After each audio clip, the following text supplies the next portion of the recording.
Hello, everybody. Don't forget to hit like and subscribe. All right, well, today we're going to talk about accumulation. Now, yesterday, and you saw two types of FRQs as you were working in your groups of four. On the AP exam, there are 6 FRQs. How many FRQs? 6. So yesterday, you saw 2 of them already. One, the one in front of the handout that you worked on was, they give you a table. Right, and they ask you to find the left Riemann sum or the right Riemann sum, and they ask you to do some things with that table. Yes? And you saw that yesterday. And then on the back was a second FRQ. And what did it consist of? It gave you a graph, right? And then it asked you to do what with that graph?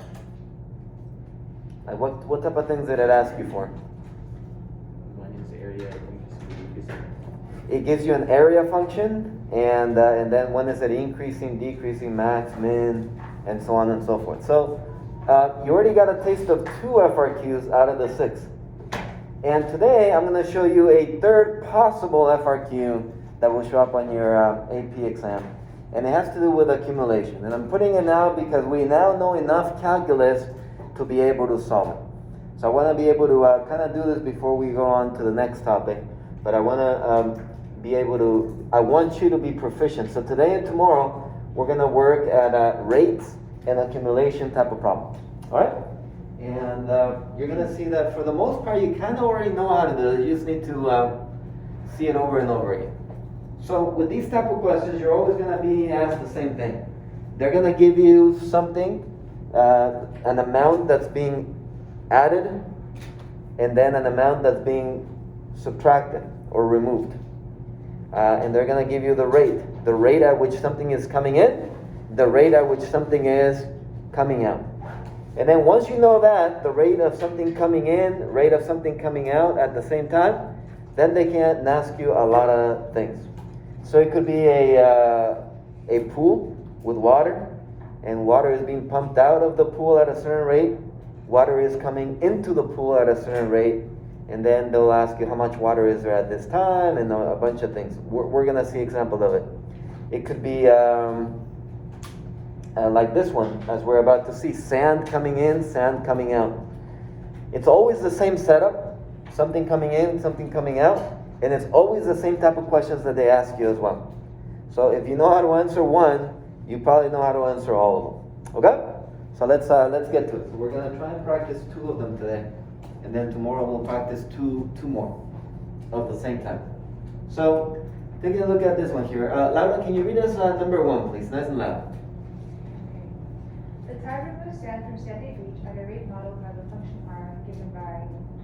And you don't have to read that. A pumping station adds sand to the beach at a rate modeled by the function s given by that function. Both r of t and s of t have units of cubic yards per hour, and t is measured in hours for 0 is less than or equal to t, and t is less than or equal to 6. At time t is equal to 0, the beach contains 2,500 cubic yards of sand. Okay, so understanding here the problem then, we notice that sand is being removed from the beach. And they give me the rate at which it's happening. It's happening at this rate. And then, well, since sand is being removed, the people that work there add sand to the beach at this rate. Classic. Okay, coming out, coming in. It tells you, this is important, that RT and S of T are units of cubic yards per hour, and T is measured in hours. So we want to keep track of the units. This is also important that at time t equals 0, the beach contains 2,500 cubic yards. So at the beginning, before anything happens, we start off with how much sand? 2,500 cubic yards. Okay. So with that in mind, the first question is, how much sand will the tide remove from the beach during this 6-hour period? Indicate units of measure. So they're asking for amount. They're asking for what? For amount. And all they gave us were rates. Do you remember back in last section, if I gave you velocity, which is a rate, and we took the integral of it, what did it give us? So if this was, let's say that it was meters per second, and we take the integral of velocity, what did it give us? Position. And position is measured in what? Meters. In meters. Notice then that when I give you a rate, when I give you a what? A rate like meters per second, miles per hour, but I take the integral, remember that the result is an amount. It's a what? An amount. Not a rate anymore. It's an amount like meters or miles. It's an amount. Well, the same thing applies to the problem that we're doing then. They gave us a rate that is measured in cubic yards per hour. How do I get amount from it? You take the antiderivative, we take the integral. And they only ask us is how much sand will the tide remove? So I'm going to take the integral of which function? The first function. The first one. The removal of sand, this is the rate at which it's being removed. Simple. So let's take a look. So the setup for it, and you always get points for having the correct setup, would be the integral of my removal rate. The integral of my removal rate. From what time to what time?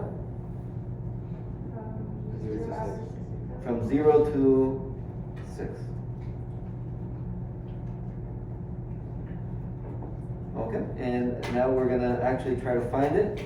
So 0 to 6, and it'll be 2 plus 5 sine 4 pi t over 25 dt. Calculator time. So let's take out our calculator.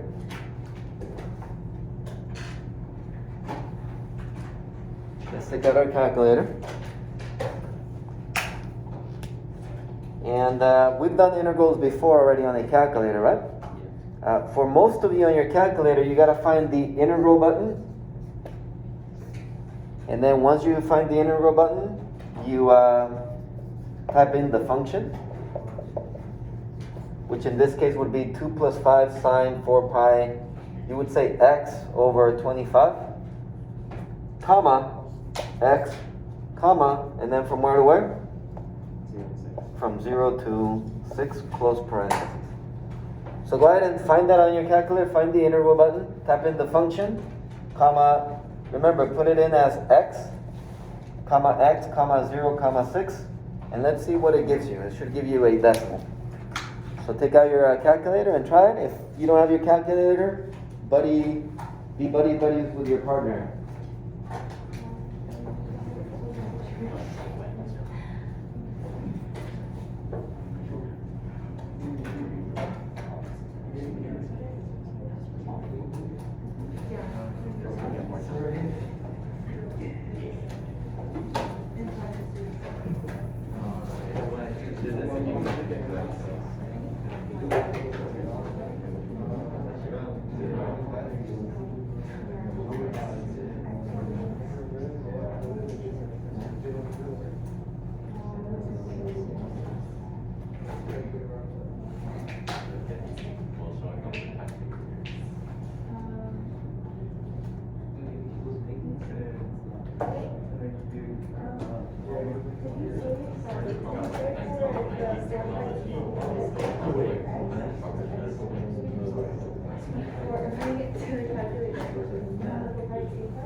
As it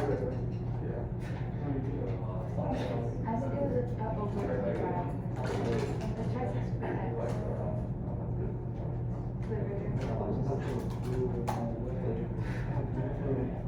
Oh, no, I forgot the second.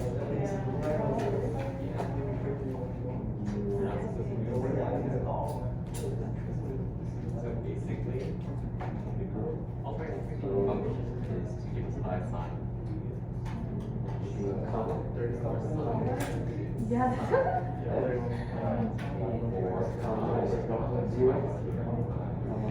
whatever variable is just put t like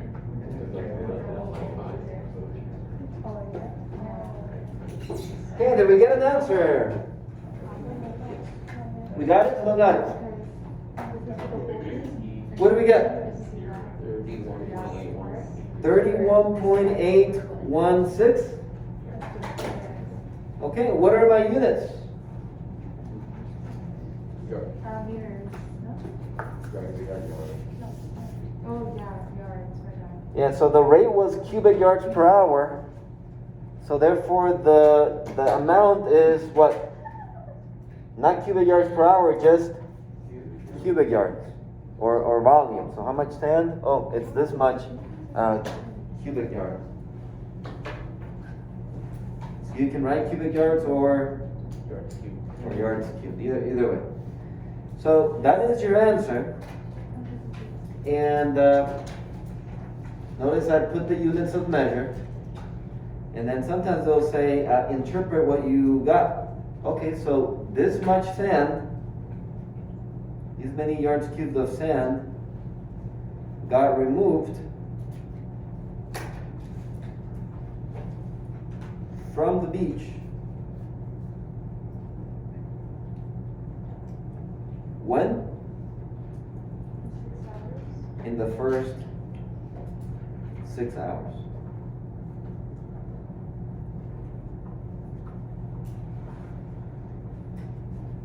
Not bad, huh? Okay. This was 2004, FRQ.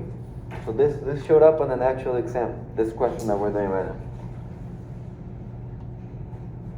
What if this year it's the same one, but instead they say, how much sand will be added during the 6 hour period? Turn to your partner, please. If you have the longer hair, tell your partner how that would change. If it said how much sand will be added, how would you change the setup? Go.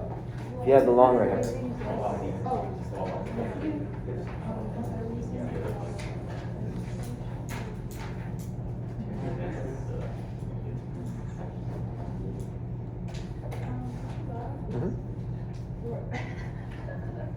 For the first one, we're getting that, but we don't know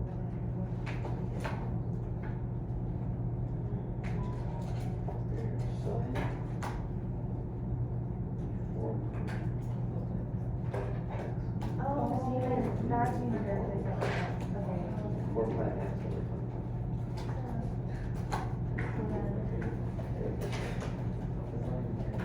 Okay, so Austin, so how would it change if it said how much sand will be added to the beach? You would use a different function, the one that Yeah, I would say the integral from 0 to 6, but then it would be of S of t.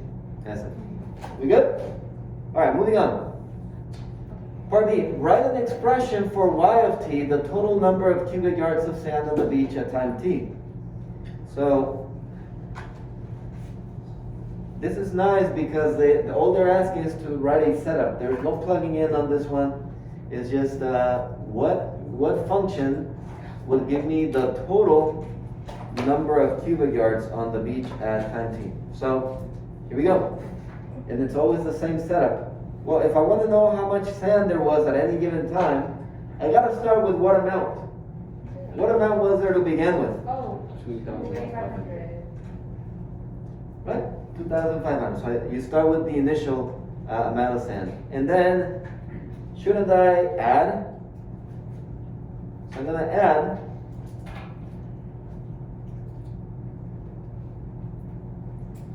from 0 to t. Which function do I use? If I'm adding, which function should I be putting here? The s of t. And I'm gonna put here, I'm gonna put s of x dx, and I'll tell you why. It's bad form to write t and t here.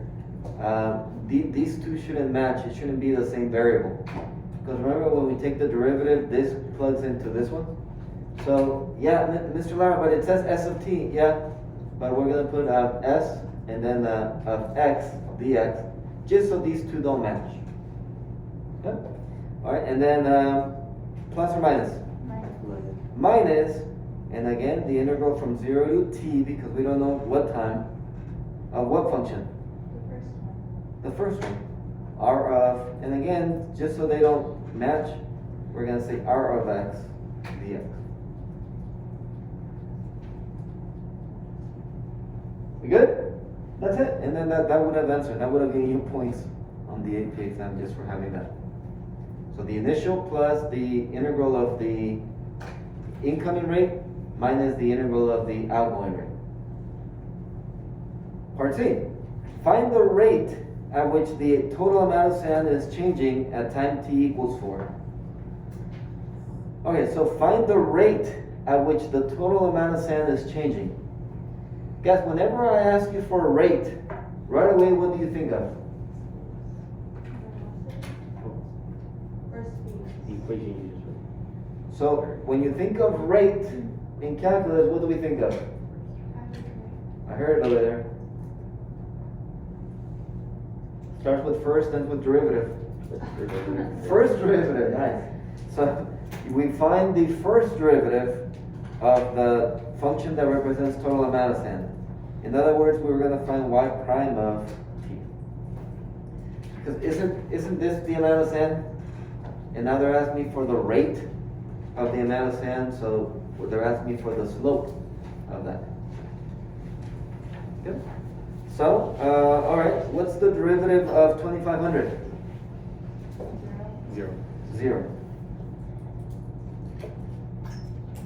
Plus. Guys, what happens when I take the derivative of an integral?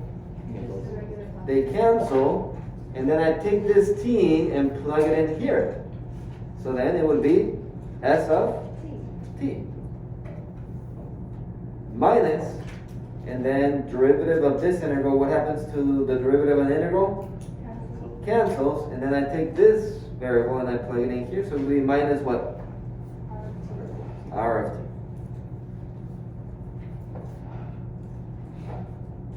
Okay, and this is the rate at which the amount of sand is changing. Now, I claim that we could have said that without even using calculus. Why? Junior partner, why does this make sense that this is the rate at which the amount of sand is changing? And why do I say that we could have done that without even using calculus? Junior partner, please. Talk a little bit about this. Talk a little about this. There's this amount when I was looking out, there's this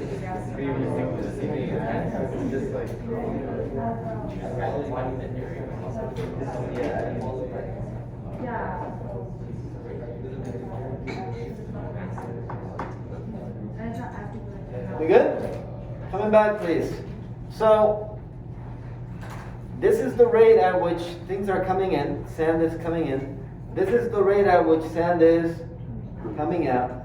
So it makes sense that the total rate is S of t minus R of t. We good? So we could have gotten that even without thinking of derivative and all this, all that. We okay with that? So we could have gotten that even without doing this. We could have gotten the points here just by knowing, okay, well, it's rate coming in minus rate coming out. Let me box it, and that's my answer. Okay. Now, they do ask me though to find at time t equals 4. So I am going to find y prime of 4. Or s of 4 minus r of 4.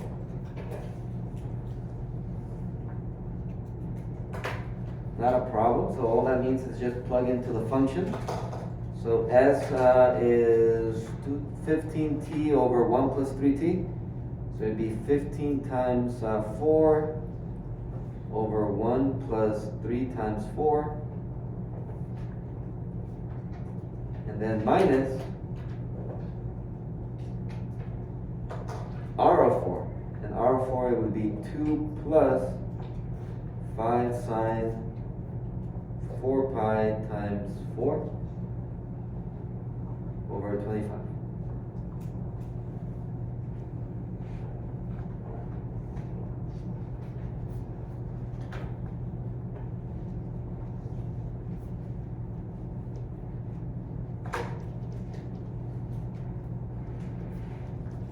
Go ahead and take out that calculator, bust out that calculator, and get me that decimal, please.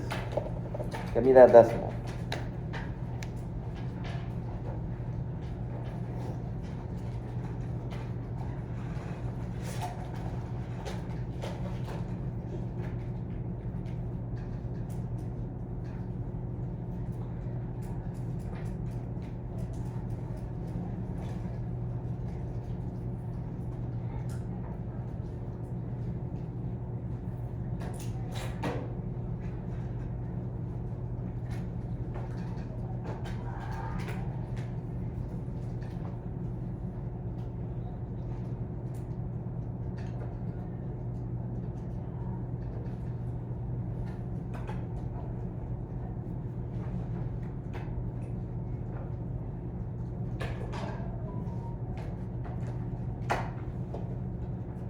Okay, do we have a number? We want to round it to 3 decimal places once we have it. What do we get? I know it's a negative. Negative what?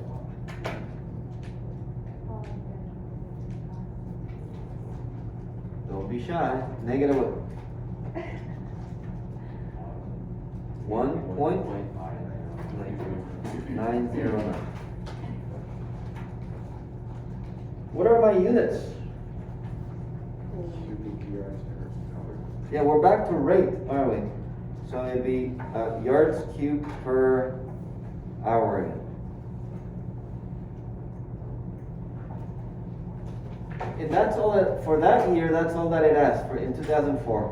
This was the FRQ that students had to do. And that's all it asked. That would have given them the full credit. But now they add the word justify, right? Or interpret.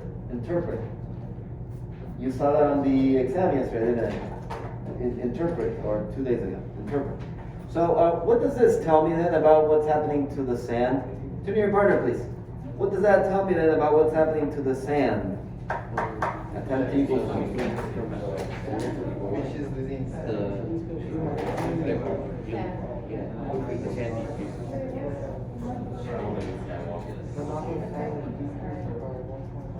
Okay, so we're going to say at 4 hours, what's happening to the sand? Is it increasing or decreasing? The rate is negative, so it's doing what? Decreasing. So the amount of sand is decreasing at a rate of 1.909 yards cubed per hour. Now I asked the boss of the people that grade your exam, I asked if they should put a negative or positive, and he told me that it doesn't matter as long as you have the word decreasing. So if you say that the amount of sand is decreasing, that lets them know that you know what's going on. So whether you say it's decreasing at a rate of negative 1.909 or positive 1.909, if you have the word decreasing, you are saved. You get the full credit. Another? If you put the amount of sand is decreasing at a rate and you put negative, is that? That would be fine, as long as you said decreasing. Because that lets them know that you know what's happening. We good? Alright, last thing for this one. For 0 to 6, what time is the total amount of sand at a minimum? And then what is that minimum value? Guys, when we we're doing maximums and minimums, how do we find the maximum or minimum of a function? What do we find first?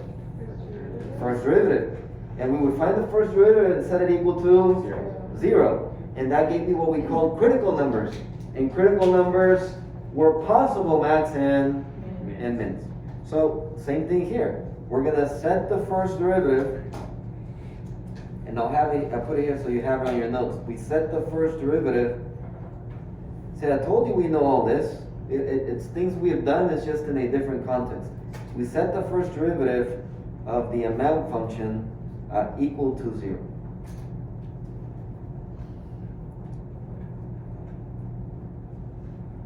Okay, so here we go. Y prime of t is equal to, so I'm going to take the derivative. Guys, what's the derivative of 2500? 0. Plus, what's the derivative? What does the derivative do to an integral?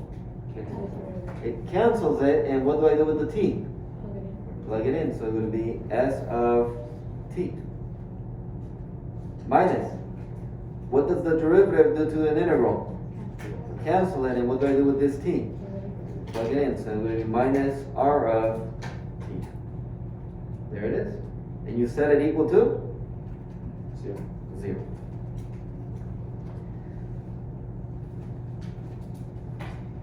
On the FRQ for this, having this line gave you a point. Every FRQ on the AP exam is worth 9 points. 9. And I remember clearly, so having this line right here gave you 1 of the 9 points. Just knowing that you gotta set it equal to 0. Okay? And now we kind of plug that in, so this would be 15t over 1 plus 3t minus parentheses 2 plus 5 sine 4 pi t over 25 equal to 0. And at this point I say calculator time. So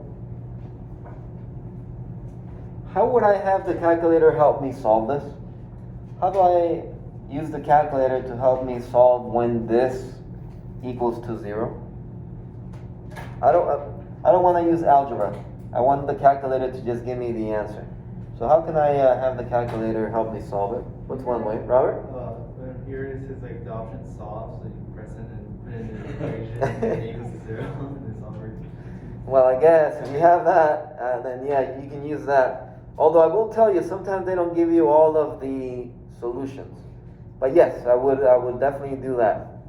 For the rest of us that don't have that function or that button, again, buy that calculator, then use that button. But if we can't buy that calculator and use that button, Laura? I don't remember what button it was, but there was like one for finding zeros, and then you just do that, no? Finding the zero of a function or the x-intercept, it's the same thing. Yeah, finding the zero of a function. So what I'm going to have everybody do right now is go to y equals, like you're going to graph this, and where it says y1, y2, y3. And so for y1, go ahead and type in this, change t to an x.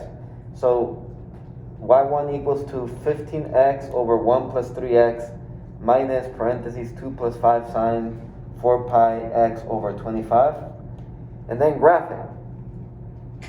And once you graph it, you're going to have the calculator find you the 0 of the graph. And you know the answer needs to be between where and where? 0 and 6. So it's not like you're lost and you don't know where to look. You're going to see, you want to know when does the graph cross 0 from 0 to 6. Okay? So go ahead and practice it. I want you to practice it right now. Use that calculator. And let's graph. It's one of the skills that we practiced during the summer boot camp. It's been a while.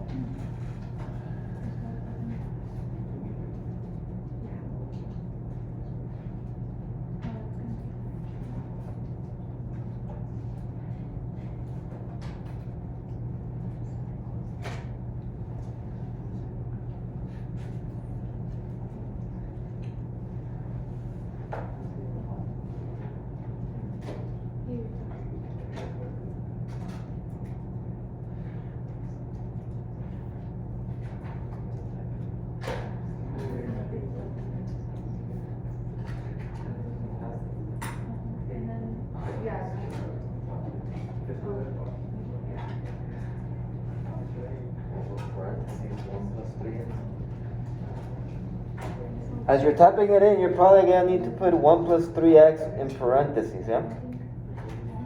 And then minus this. Yeah.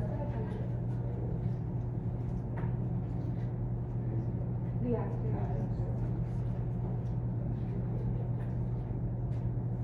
Oh, yeah. Do you remember that?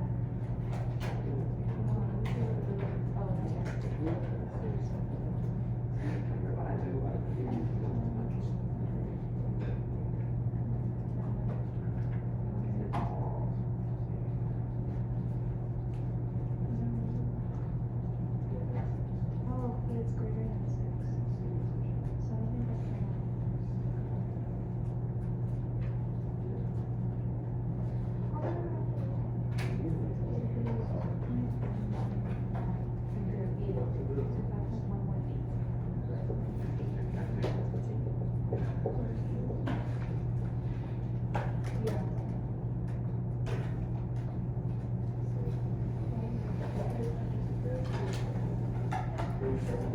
Okay, so you type it in the best you can there for y1.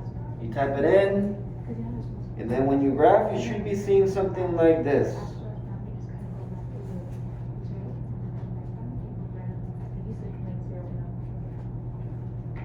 Okay? And then once you have something like that, then I can see that from 0 to 6, it crosses right there. And so I'm curious as to what that is right there. And so depending on your calculator, you want to find the calculate. Some of you have a calculate right here at the bottom. Calculate. For this one, it's the math button over here, F5. And I want to find the 0. And so it asks me for a lower bound or left. Some calculators ask for the left bound. So something to the left of the 0 that I'm interested in, enter. And then somewhere to the right of the intercept. And there it is. 5.118. 5.118 is what we want to be able to find. 5.118. Okay? So,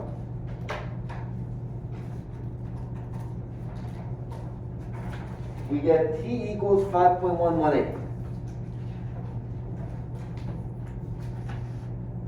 But that doesn't guarantee that that's the answer.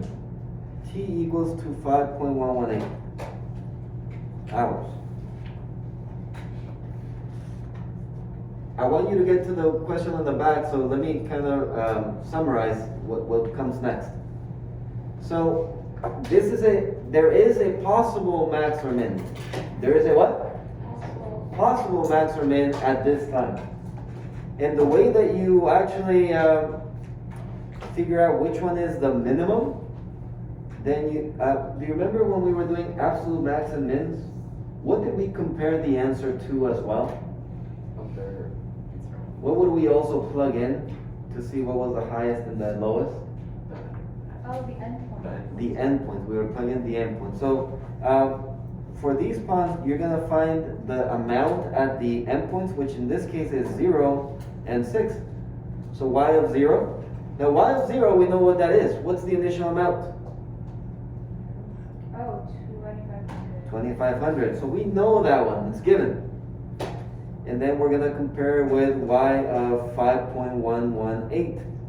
Mr. Lara, how do I find the amount at 5.118? Well, it's going to be calculator time, which we're not going to do right now. But you would come over here, because you have the y function. It'd be 2,500 on your calculator plus integral from 0 to what? 5.118 of the function minus integral from 0 to 5.118 of the r function. And then we'll give you a number. And then I also have to do y of what? 6. Same way, and then it'll give you a number. At the end though, for this problem, this one ends up being the lowest. This one ends up being the lowest. So 5.118, there is a minimum at 5.118 and whatever number you get here, that is the minimum value. Now, do you see how it says justify your answers?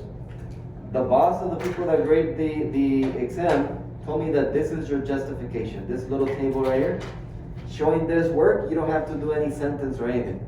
This lets the reader know, okay, yeah, you need to plug in the endpoints and you're comparing it, and that's why you know what's happening. So you don't need to write a sentence.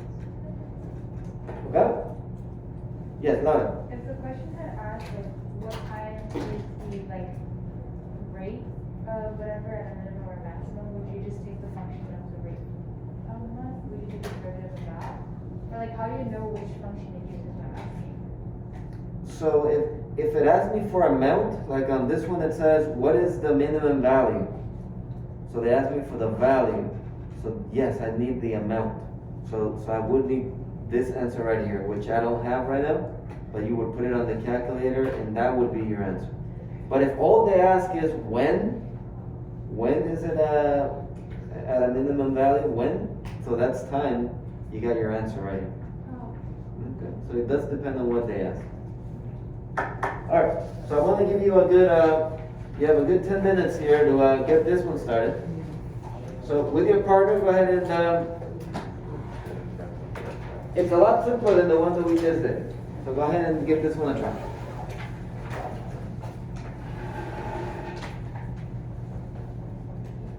This is from the year 2000. Were you guys born already?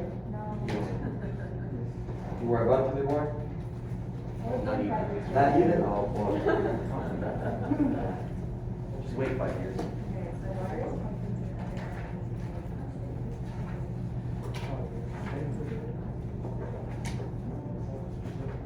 what letter is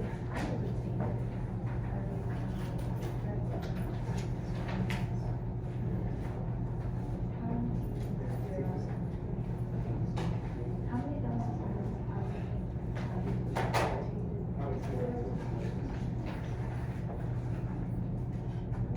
where did you start?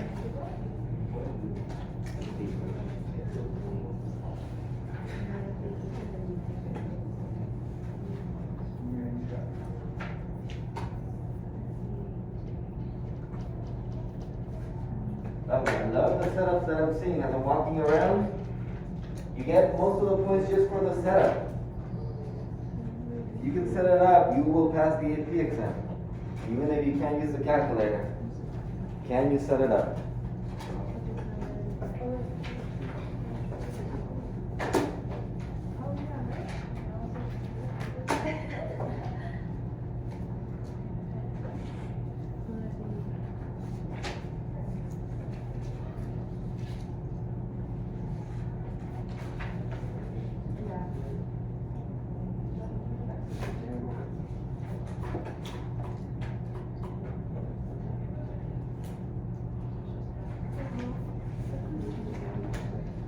Yeah.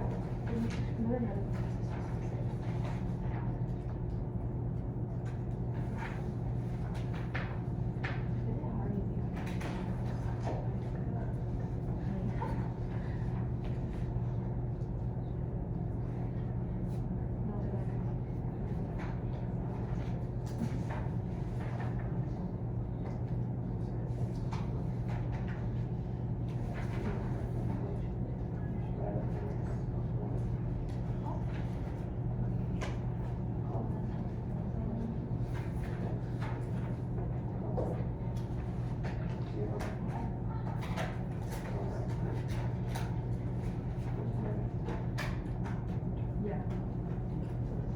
Yeah, we're both, you're right.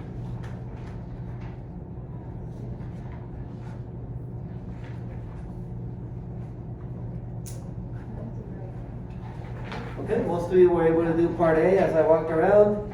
Very nice. It's just how many gallons leak out. They're asking for amount, so it's the integral from 0 to 3 of which function? Second one, I'm sorry.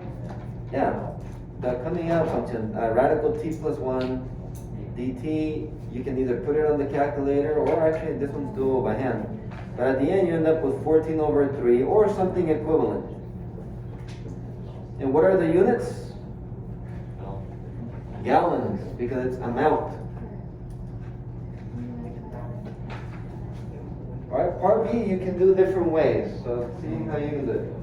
So what if you found like you did a whole like no, it's like a what did we use for yeah.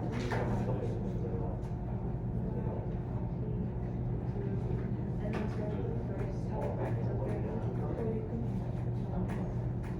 we did I'll just oh yeah.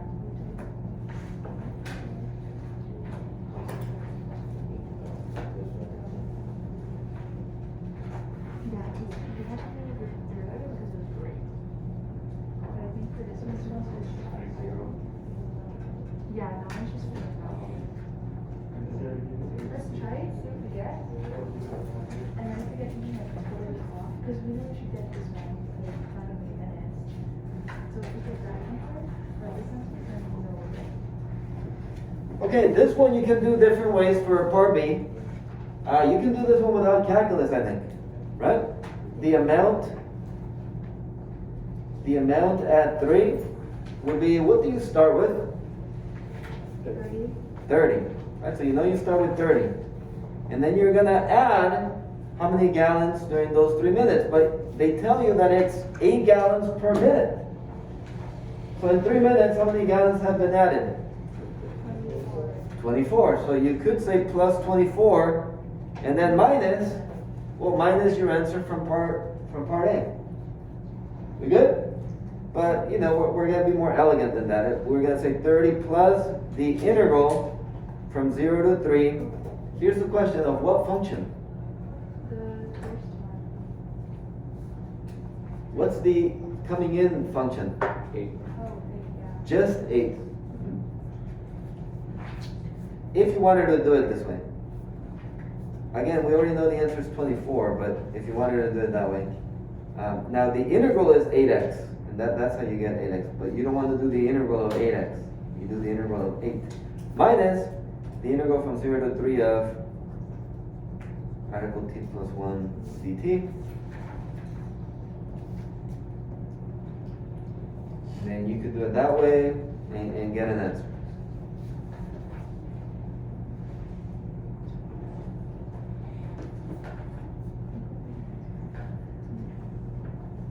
Now, if you did B, you're almost done with C.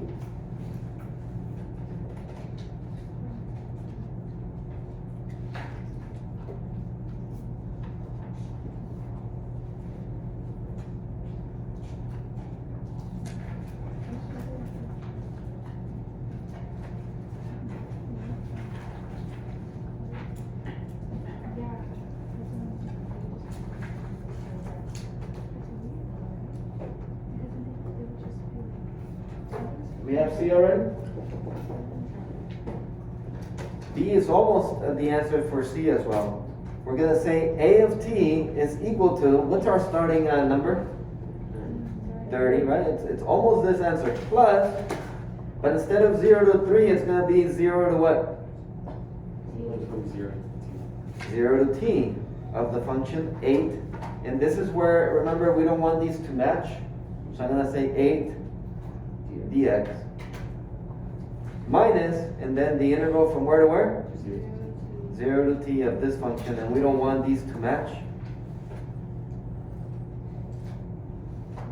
And that's it. We're done with that one.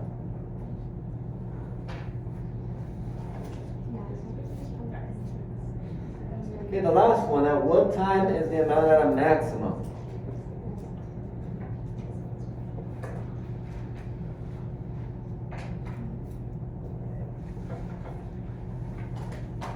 Real quick, it's all about the setup. Talk to your partner. What's the setup for this one?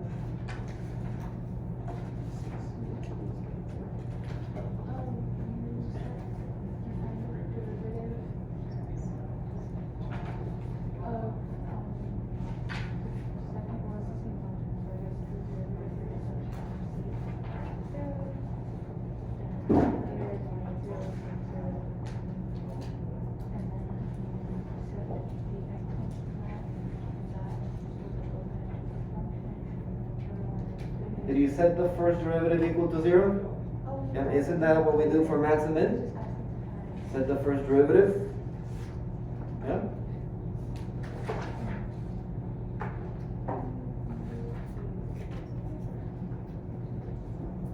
Ben, what is the first derivative of this function? 8 minus square root of t plus 1.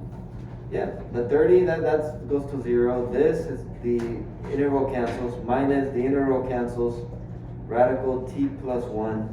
There's the derivative, and we set it equal to 0. And I don't think you need the calculator to solve this one. You can, but I don't think you need it because I can bring this to the other side. So it'd be 8 is equal to positive radical t plus 1. And then what do we do to both sides? Square it.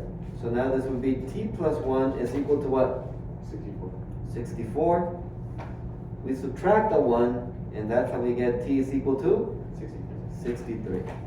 So the answer might be 63, but to make sure that it is the absolute maximum, what do we find? The endpoints. The endpoint. So you would need to find a of 0, which by the way we already know. What's a of 0?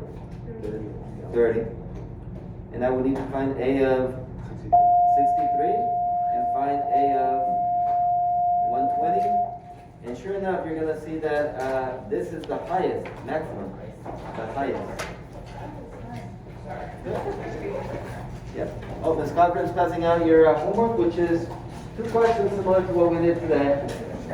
Give them a try. Thank you very much, and now you can watch a video here, here, here, or here.